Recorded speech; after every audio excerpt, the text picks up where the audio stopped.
On the last episode of Greg Hooks Up His Old Atari computer equipment, I tried to get my Atari ST to play some games with this joystick here, but for some reason the keyboard stopped working, so I have no idea what was going on there. Well, actually I do have an idea. I think this joystick was the problem, because when it wasn't plugged in, the keyboard was fine. So I'm going to try this joystick instead and see if that works any better. The funny thing is I never had any problem with my 7800 joystick before. It's the first time I've ever had an issue with it. Also, this Atari ST has the 15-pin joystick ports on the left side of it, mostly for hooking up, like, you know, Jaguar pads and stuff like that, because it has like the 15-pin connection like that. But you have to have a game that actually supports that joystick port, and not a lot of games do. And the game I was going to try last time was Gods, and how you like that nice logo that I drew on there years and years ago. I wasn't as creative on the disc 2. I was like, I put all my work into this one. I'm not going to do it on this one too. Moment of truth. It's the moment of truth. It's that song from Karate Kid. It's the only lyrics that I know. Okay, we got something. Trainer, yes or no? Yes. It worked. Yes. Ah! Oh, that flickering is terrible. My apologies. Oh, where's the music? There we go. This blew me away back in the day. Listen to this music on the ST.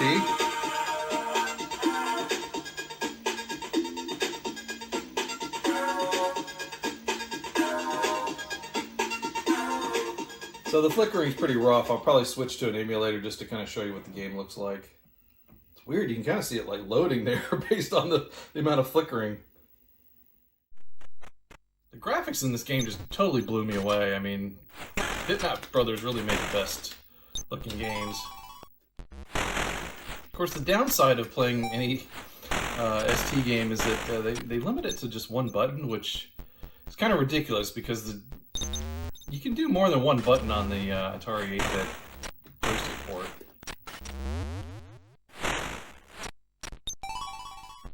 Yay, World 1 completed. And it's still flickering. Ooh, oh wait, it stopped. Can I make it stop with my magic hand? Maybe. No. Doesn't work. I don't have force powers. No! Now here's a game that I played a lot. Populous 2. Of course, this is the Yoho version, I guess, of Populous 2. But I do have the original Populous. I bought that one for legitimate reasons, of course. But let's try this one. Ah, the flickering's not quite so bad. Well, we haven't even really gotten to the game yet, so who knows? Load game. See if my game's still on here. Hey, look at there, it's there. Fruity.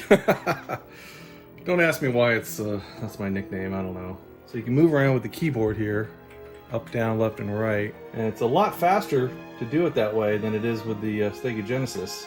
So this is a pretty far into the game. I'm pretty far in. And all your followers are just going to fall into these swamps right here. But I can swamp him if I go over here to his ground. Add some swamp to your property. How you like that, buddy? Ooh, look at that, I won. Stop flickering. That's so irritating, I know. Sorry. I guess it kind of depends on how close you get to it, is how bad the flickering is. Because back here it doesn't look quite so bad. But then when I get really close to it, then it gets, terrible. Look at that. I would love to show you without all this flickering. It's so irritating. Alright, let's create a new game. I always lower the land and make it as flat as possible. And you want to do it as quick as possible too, so you can just kind of lower an entire mountain. Gotta say, it's much better playing this on the computer than it is playing it on the Genesis. It's almost impossible to play. Of course, this is Populous 2, not Populous 1, which I don't... Did they ever do Populous 2 for the Genesis? Let's go check out the enemy and see what they're doing. Oh, okay, so I can mess up their land. Get out! Keep your power down. I can drown them. You don't want them to create any big cities. Keeping them out of their houses keeps them from building up mana for the enemy. Oh, I think I'm about to win. Wait, should I hit him with a firebomb here just to end this? Here we go. Got him. Am I gonna get him? Am I gonna get him this time? Oh, come on. Oh, it's gonna get him. It's gonna get him. Oh, no, no, no. He's so lucky. So lucky that that fire isn't coming after his house.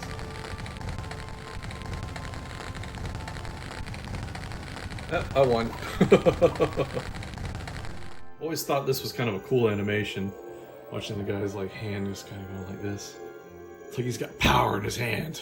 Alright, so I thought I would do a proper cleaning of the mouse and all the rollers in there, so I don't know, it's just not as smooth as I remember it. And I don't know, maybe it's just because I've been using a PC mouse for the past 20 years and this one is not as high resolution as those mice are. But I did notice the other day when I was online, there is a USB to Atari mouse adapter thingy, and I would let you use any kind of PC mouse on there, even wireless ones, so I think I may get one of those. I can remember how to take this apart. Ah, there we go. The inside of an Atari mouse. Very simple, not a whole lot to it. But the important part is behind here, these little roller things get all gunked up and dirty. Ancient technology, my friends. Before you had laser mice, you had to have these little roller things. Alright, so the first thing I'm going to do is I'm going to actually scrape the crap off. Again with my fingernail, just to get the bulk of it off. Just a lot of crud on there. Just keeps the mouse from spinning as nicely as it could. And it's not a big deal to get that crap off of there, to get it on your fingernails, who cares.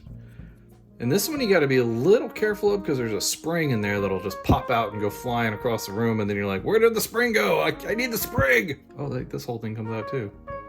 Again, I'm just using my fingernail to scrape this crap off. Once I get the bulk off, I'll just use some alcohol, clean it up really good. I got a little bit of alcohol left. I'll just pour some on here, just clean it up really good. Usually the fingernail treatment is enough. You don't need to do too much more, but since I haven't hooked up this ST in a while, I want to make sure it's nice and clean as possible. Now this is a little bit easier to clean because you can just hold the paper towel right there on the roller and just spin it. It helps clean it a little bit. Alright, now that I got the rollers all nice and clean, I'll go ahead and clean the ball next. Again, I just put some alcohol on this paper towel. I'm just kind of wiping it off really good. I'll dry it off just a little bit. Alright, now we just got to put it back together again. That, not bad at all. Getting excited, this might actually make it work better. Put the ball in there. Ooh, feels good. I should probably clean the outside too. I usually take pretty good care of my stuff. I mean, that's about as clean of an Atari ST mouse as you're gonna find, I think. Alright, what other game should I play here? I think maybe Wings of Death. That's a pretty awesome shooter, and you do have to have the joystick, so let's give that one a try. And here's my legit copy of Populous. The first one. I didn't buy the second one. I acquired the second one.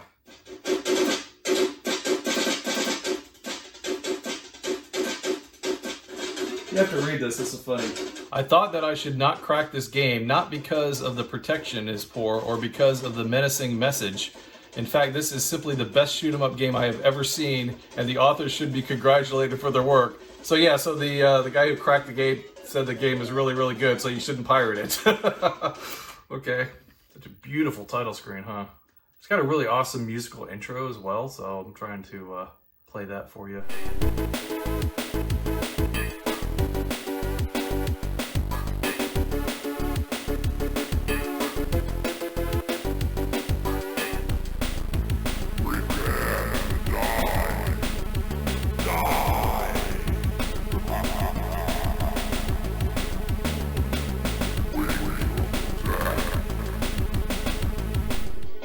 I just remember that Wings of Death.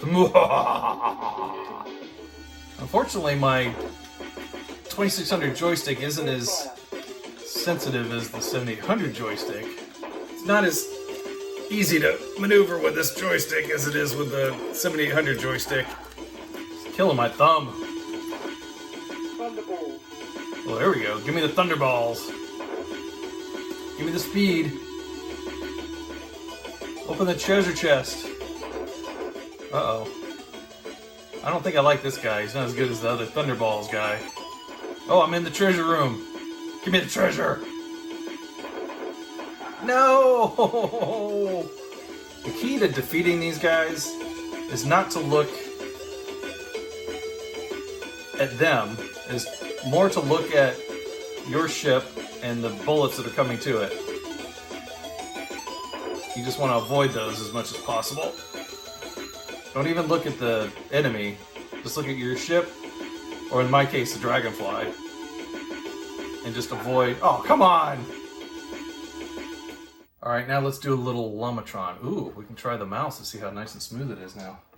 It's nice and smooth. Oh, yeah. This may be one of my favorite games of all time.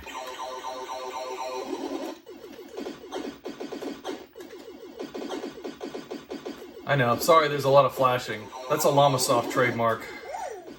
And I played this on the Jaguar. It's the exact same version because they converted the Atari ST game. But it's a lot different playing it with a joystick versus playing it with the Jagpad. Ugh.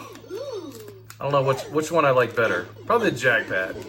Because the 2600 joystick is a little stiff. Of course, the main difference in playing with the joystick versus the Jagpad is that when you're playing with the joystick, you have to use your right hand. And then when you're playing with the Jagpad, you have to use your left thumb. So it's a totally different control scheme playing with a joypad versus a joystick. And yes, I will always call it a joypad. I'm not going to call it the crosspad or D-pad. It's a joypad, dang it. Surprisingly, there's not a lot of flicker on the monitor. There's a lot of, obviously, flashing, but not a lot of flicker. So I guess the refresh rate is about right. Oh! Next, let's do a little bit of a Dragon's Lair 2 Time Warp. Now, this game kind of blew me away because it has, you know, basically full motion video. Well, kinda. You'll see what I mean. Now, this game comes on 1, 2, 3, 4, 5, 6 discs. So, which one should we start with?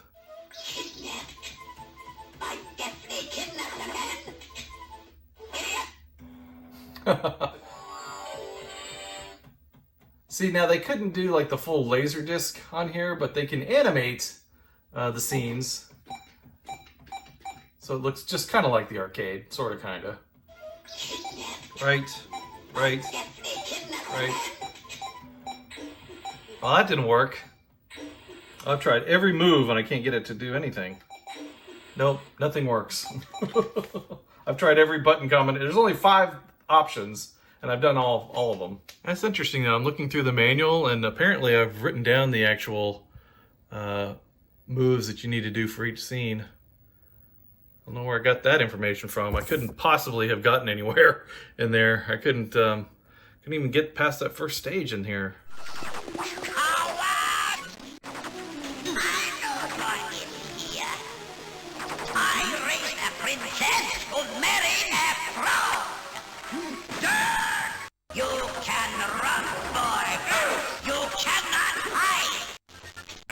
You must be Dirk the Berry. Fetch me a drink on the well. Who? Daphne's lost in the halls of time. A prisoner, she's under a spell. Who?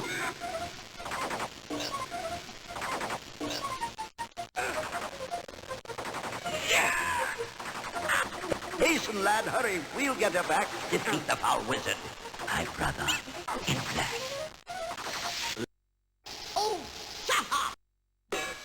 Alright, now let's try a game called Epic. And I gotta tell you, the intro of this game is epic. It truly is. The game itself is, okay, it's just the intro I really like. Oh yeah, I forgot, it comes with 3D glasses too. Disc 1. Oh, wait a second. Disc 1. Alright, so this is the amazing intro for Epic. Maganelic, our sun, was dying and a supernova was imminent.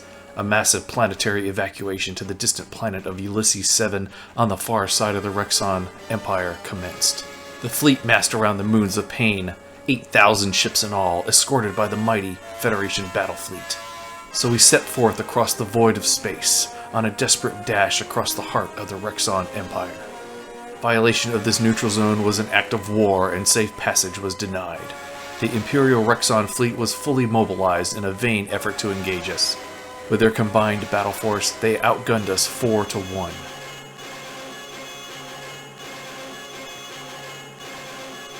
Our hopes rested on our gargantuan battleship destroyers Red Storm and Battle Axe, with elite fighter squadrons and the prototype Golden Fighter, which were about to become legend.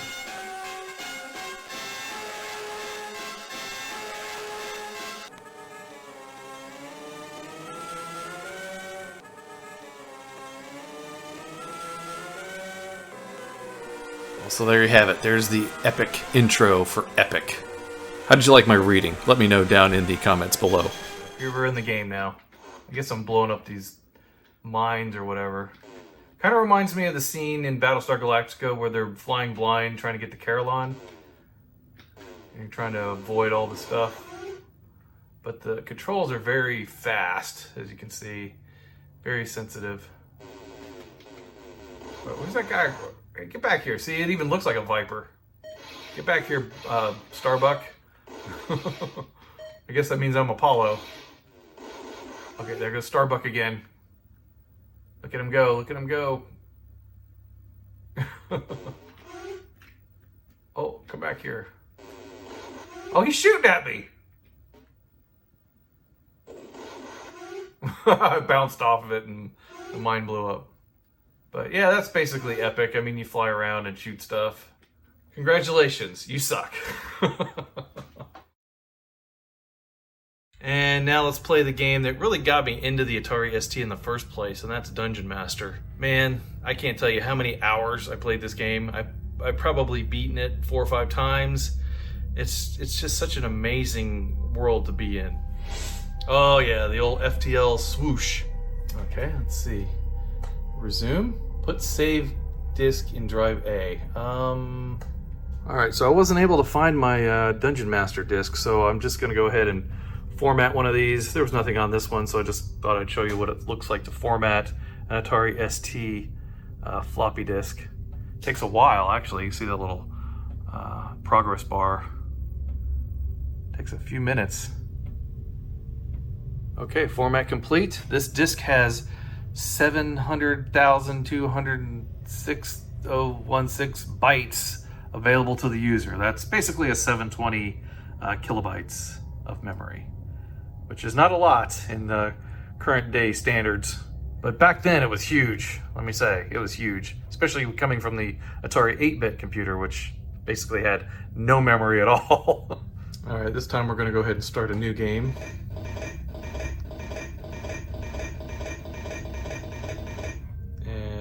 Wait for the next 5 minutes while it loads. All right, here we are inside the game. Now you can use the controls here on the screen if you want to move around, but you can also use the keyboard to move around. It's a lot quicker. And this is why it's a huge advantage over playing this on a computer versus playing it on like the Nintendo. All right, so here we are in the Hall of Champions. Here's one of my favorite characters, Zed. We'll go ahead and resurrect him. Here's Hawk, H-A-L-K, the Barbarian. Wutis, I guess that's how you say that, Son of Heaven. She's a good ninja. And then my favorite character of all time, Gothmog. I just like how he looks with this black cloak and red eyes. Alright, let's get out of the Hall of Champions and... Hey, there's an apple. We'll give that to Gothmog. Here, you hold all the food there, Gothmog. We're gonna go down into the dungeon. See what's down here. Oh, there's a club. Zed, you need a club. Oh, a mummy. Let's go bash him with a club. Oh, I missed. Oh, I got him that time. Oh, it took a ninja star to get him. And, oh, we found a sword. Zed needs a sword. What are you running into the door for? Gotta use the key. Ah, we got some more good stuff here. Torch we need for later so we can see what's going on. a key for opening doors. We got a dagger for throwing. An arrow for throwing. We just need a bow. And a green cloak. Green thing. Alright, let's put the ninja stars down until we can throw them. That makes it a little bit better. But yeah, that was Dungeon Master, a game that I played way too much. Way too much back in the day. Oh, look, here's the keyboard commands. Yeah, I played this game so much. Such a great game. Amazing, they give you such a great manual, too. They don't even do manuals anymore. It's ridiculous. All right, one last thing I want to show you guys real quick before I move on to some of the STOS games and stuff that I used to write is the Decade demos. I love this Atari synthesized music. It's so cool. So to select a demo, you just move your little robot and hit the space bar on a door. And then you get this screen here that kind of loads the whole thing in. And then here we go. We got one of the demos is a solid 3D demo. This one's pretty incredible. Very slow. I mean, the ST is doing a lot of work to do the math calculations and everything, but I don't know, it's pretty cool that the ST can do 3D just natively, just by itself, not needing any extra 3D graphics. I mean, granted, it's slow, but, you know, it still can do it. And this one's pretty cool. I like the rainbow colors and the music's very, very smooth.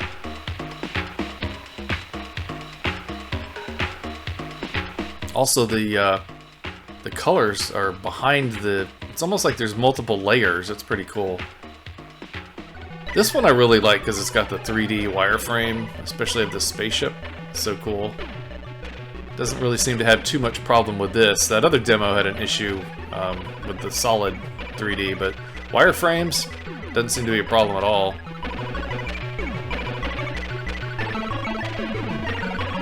Alright, this one coming up is my absolute favorite, and all it is just some really incredible music. Teenage Mutant Ninja Coders. This is my favorite one, the end. It just sounds so smooth. I'll stop talking so you can hear it.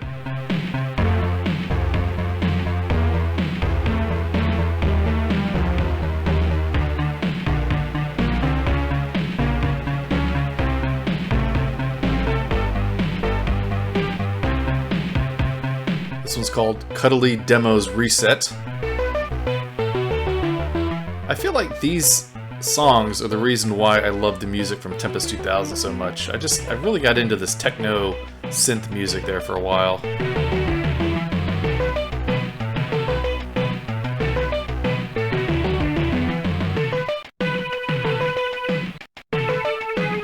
That's just a small taste of the Decade demos. There's so many demos in here. I just wanted to show you some of the highlights. Alright, this video is getting a little bit long, so you'll have to wait until the next part to see some of my awesome STOS games, including Star Trek: The Next Generation Poker. I love it! Is this awesome or what? Look, there's the Enterprise. This is so awesome! Oh my gosh, I love this. Oh, I even got King Worf on the card. That is so cool. I will open with 15. Riker. I will call. Deanna. I will see the bet of 15 and raise 10 credits. Player 1 calls, betting 30 credits.